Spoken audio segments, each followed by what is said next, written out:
Germany announces decision to intervene on Israel's behalf in ICJ case. Namibia slams Germany's support to Israel in genocide case. Why is Namibia furious at Germany's ICJ's intervention supporting Israel? A country that committed genocide more than once is defending another accused of committing genocide. Ironic? Let's break it down. Berlin had offered to intervene and participate in Israel's defense in a case South Africa recently brought to the International Court of Justice, accusing Tel Aviv of committing genocide in Palestine's Gaza. Namibia, a former German colony, was quick to condemn Berlin on X, saying the move shows Germany had failed to draw lessons from its genocide in the Southwest African country.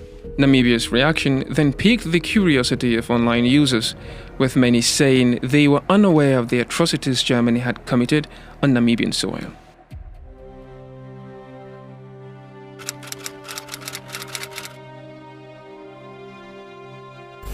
In what is often called Germany's forgotten genocide, German colonialist commanders committed grave atrocities against the peaceful people of Namibia, particularly the Hereros and Namas, between 1904 and 1908.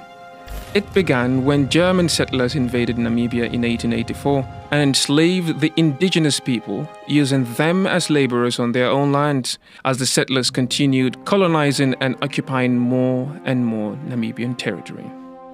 By January 1904, a group of Hereros led by Samuel Maherero decided they had had enough. They organized a rebellion against the German colonizers in which 100 settlers were killed. However, the Hereros stood no chance against the Germans, who possessed advanced weaponry.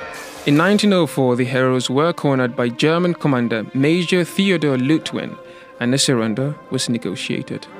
The German government in Berlin grew frustrated with Lutwin's slowness, however, and appointed a new lieutenant general, Lothar von Trotha, who abandoned all peace-oriented negotiations and circled the Hereros with his troops, killing an estimated 3,000 to 5,000 of them.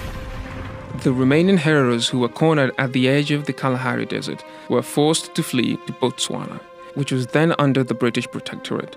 Most died of starvation or thirst, or from drinking water poisoned by the German settlers. Trotter continued his killing spree unabated and ordered his men to pursue the Hereros. In October 1904, he then issued a proclamation stating that he would kill each and every Herero, armed or unarmed, women and children.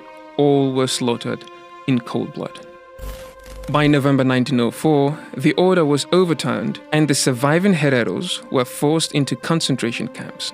In 1905, another resistant group emerged against the German colonialists, the Nama.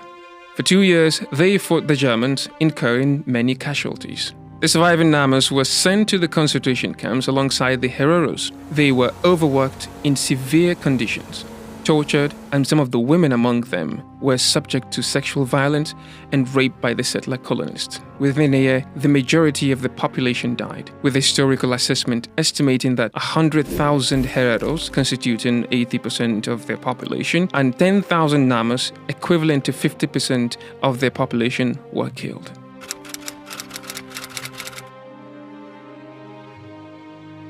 In 2008, Germany returned human remains to Namibia, including 19 human skulls, 5 skeletons, and numerous skin fragments that are now being housed in museums, hospitals, and churches in Namibia. And in July 2021, the German government finally recognized the atrocities it had committed in Namibia and officially acknowledged the massacres as a genocide. Wir bezeichnen heute diese Ereignisse jetzt auch offiziell als das, was sie gewesen sind, ein Völkermord. Wir bekennen uns damit auch zu unserer historischen Verantwortung. The German government also agreed to provide Namibia with development funds of 1.1 billion euros over the course of 30 years to aid its infrastructure and for health training, although it refused to make reparations for its historical actions and neglected to offer individual payments to the genocide survivors' descendants. Namibia says Germany has yet to fully atone for the genocide it committed on Namibian soil, and is making it clear that Berlin cannot morally express a commitment to the United States Genocide Convention while it is supporting the equivalent of a Holocaust and genocide in Gaza.